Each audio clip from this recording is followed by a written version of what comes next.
January 17, 1950, 7:10 p.m.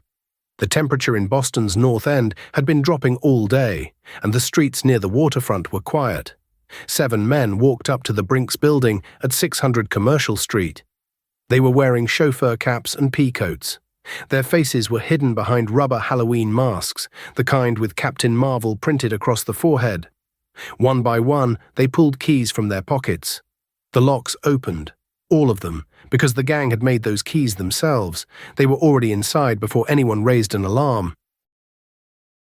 You're listening to the Unlit Room. Every story in here actually happened. That's the part that should scare you. New stories every day, Monday through Saturday. Today, 11 men spent 2 years planning the most audacious cash robbery in American history, and came within days of getting away with it forever. The target was the Brink's building at 600 Commercial Street, a squat brick facility in Boston's North End, a waterfront neighborhood where strangers tended to get noticed. According to fellow gang member Mike Geegan, the robbery's true architect was Anthony P. No.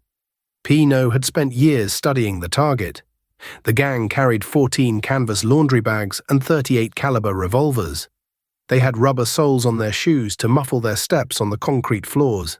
Everything they were wearing they'd destroy afterward. To understand what happened inside that building on January 17th, you need to understand what happened in the 2 years before it. P.E. No first targeted Brink's in 1947. The company ran an armored car and vault operation, considered one of the most secure commercial facilities in New England. When Brink's moved to a new location and forced P.E. No to restart his planning from scratch, he didn't quit. He adapted. Starting in 1948, gang members began visiting the Brink's building. Not to rob it, not yet, to study it. They identified every lock between the street entrance and the vault. Then they did something almost absurd in its patience.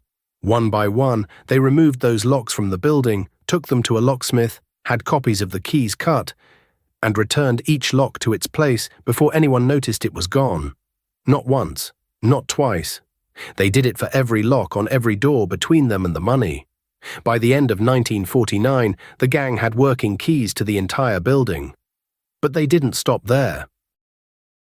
The North End in 1949 was a close Italian-American neighborhood where everybody watched everybody else's business. The idea that a gang of men was quietly removing and replacing locks on a major commercial building during business hours without being flagged says everything about the patience they'd already committed to. Micro cliffhanger 1. And then they were ready. They tried to do it. They failed 5 times. Before those failed attempts, there was one more layer of preparation, the one that changed what the robbery actually was.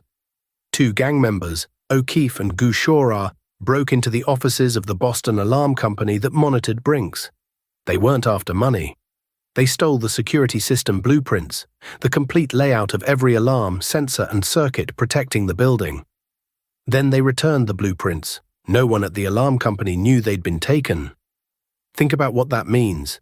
The gang didn't just copy the physical keys, they also studied the electronic security architecture. Every layer they compromised made the next one accessible. By the time they made their first real attempt, they had the keys and the blueprint, and still they failed. 5 times. Each abort came for different reasons. A lookout signal that wasn't right, an unexpected person near the building, a last-second decision to stand down. Each time, they reset and tried again. The 6th attempt was scheduled for January 17, 1950. The 5 employees on shift that evening had no reason to be on edge. The locks on every door were exactly where they'd always been. The alarm system was armed. Nothing was out of place. That was exactly the point. Micro cliffhanger 2. At 7:10 p.m., the doors opened from the outside. 7 of the 11 gang members entered the building. Vincent Costa stayed on a rooftop nearby on Snow Hill Street, signaling with a flashlight. 3 others waited outside with the vehicles.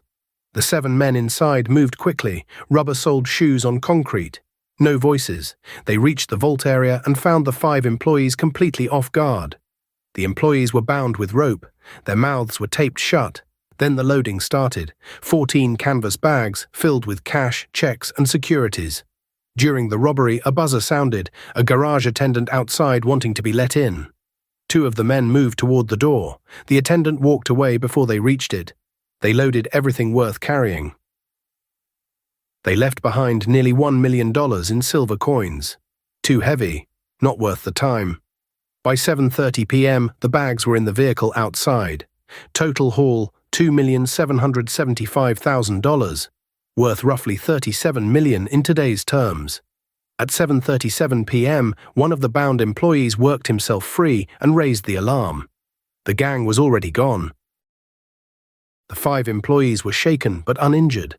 They gave their accounts to investigators in the days that followed.